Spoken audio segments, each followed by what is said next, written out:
Hi there, this is Elena with Black Sheep 303 Creative, and today's project that I'm sharing is a budget monster Halloween card that I put together by purchasing relatively few Halloween related items because I don't really have a long-term use for those, unfortunately. But I did want to make a cute Halloween card for my niece, and so I had to get a few things. So I started out with some purple cardstock that I already had on hand, and I cut that into a top folding A2 card base.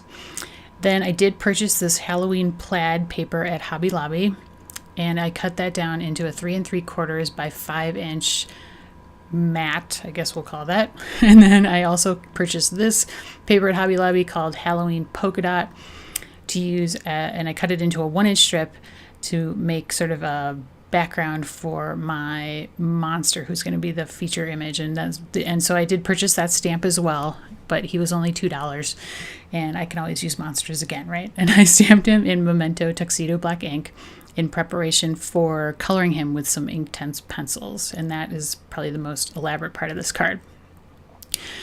I didn't have any greetings really for Halloween, so I decided to make my own, and I did this in Microsoft Publisher. I was going for like a Dymo label kind of look, so like the black background with the white text on it. Even though I did use a different font that's not really Dymo label like. When I cut them down, as you see there, they do kind of look a little bit like those label strips, and the white, like when you cut it out, it has kind of a white edge, and so I just left that white edge because to me it looked a lot like a label.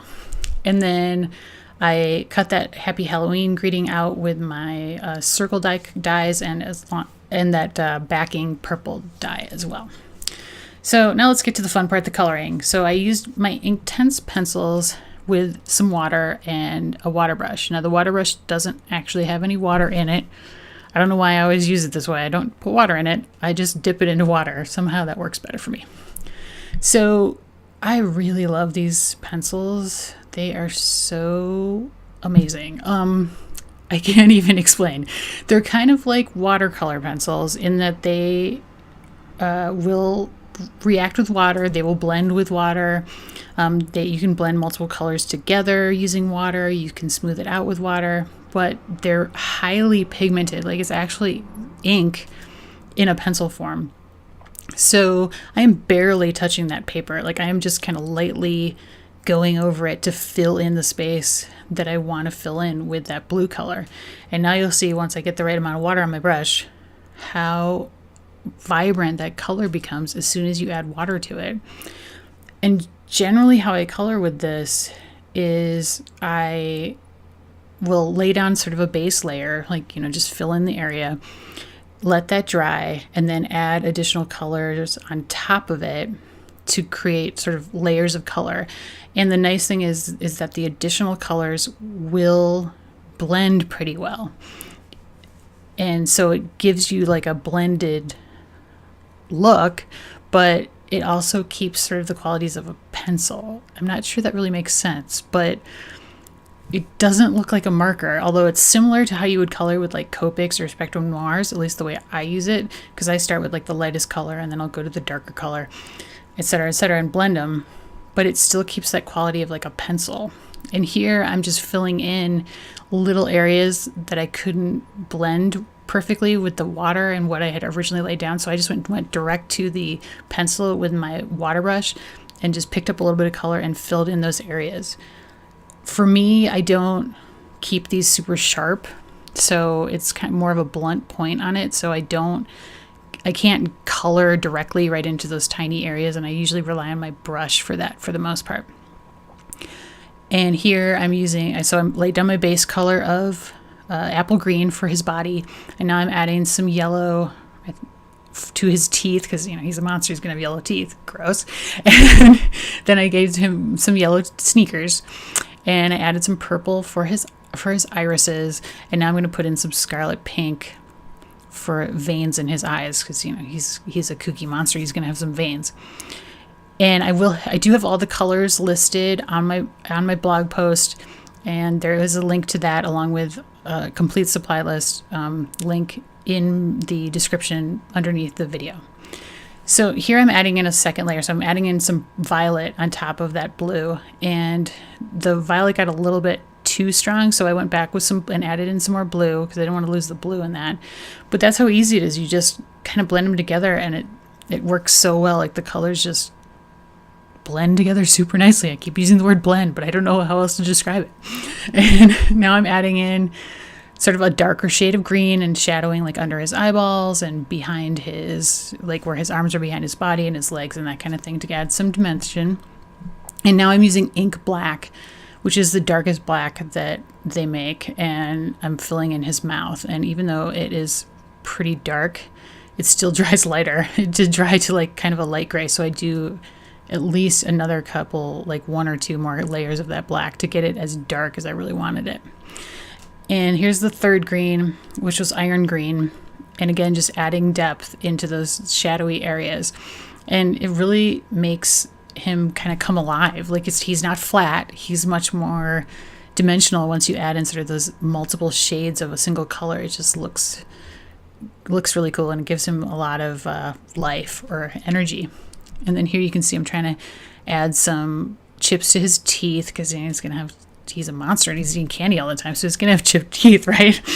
So I have to use a lot of black to get that to cover up the teeth appropriately. And so now here's where I mess up. So that glaze pen, it just kind of spooged all over the left hand side there, but here's how I fixed it. I took my white Inktense pencil and I went over that sort of splotchy area to lighten it up. And then I took 2 of the greens that I had used for his body and went back in and colored over it. So that sort of dark gray area from the black glaze pen became more of a dark green area, if that makes sense. And then I'm going to go over that again with the white to kind of lighten it up. And really by the end, you can't even tell that I did anything wrong. And there's a good close-up at the end where you'll see you can't even tell. So if that ever happens to you with your Inktense pencils and a black glaze pen, that's what you got to do. So to assemble it, it was very straightforward. I just basically like paper pieced one layer on top of the next with my ATG gun. So I put down the background, then here's the middle, and I was planning on putting the monster in the middle. I knew that, and I had cut him out in a circle with my dies. And then I was laying down my black strips that, my fake Dymo labels, just taped those down using some skinny Elizabeth Craft Design 6mm tape, which I love, and it's my favorite for skinny stuff. And like I mentioned, that those label things kind of have a whitish edge to them, and so that kind of added to the label effect. And I did add an additional piece of decorative paper that I purchased to the inside greeting, which is up there on the top. It's that orange and black Halloween paper that I added a scallop circle to the back, and that was done also with my die that you see there on the right hand corner. And now I'm using some Stampin' Up! Dimensionals to pop up my monster because, I like to pop up a focal point, so that's what I did. And now I'm just layering together the inside piece, but I realized that the black Happy Halloween is kind of boring. So I took my Spectrum Noir glitter marker, it's in clear, and I made some like kind of, swipey lines across the Happy Halloween part. And then I also glittered up the monster because, Halloween monsters are definitely going to have some glitter on them.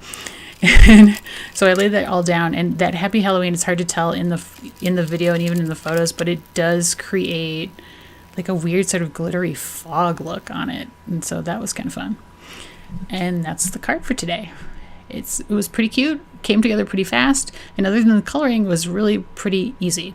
And there you can see his left shoulder you can't even tell that the black glaze messed up because that white and the white and the green just really fixed the whole thing. And there's a good look at the inside. This card is going to go to my 5-year-old niece, so I think she will appreciate it, especially the smell my feet part of it. Well, thanks so much for watching. I always appreciate it when you stop by. You can find more from me on my blog at blacksheep303.com. I actually have a question on today's post about the publisher greetings that I made.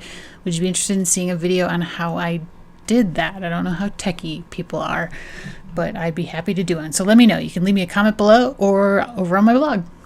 Thanks so much. Have a great day.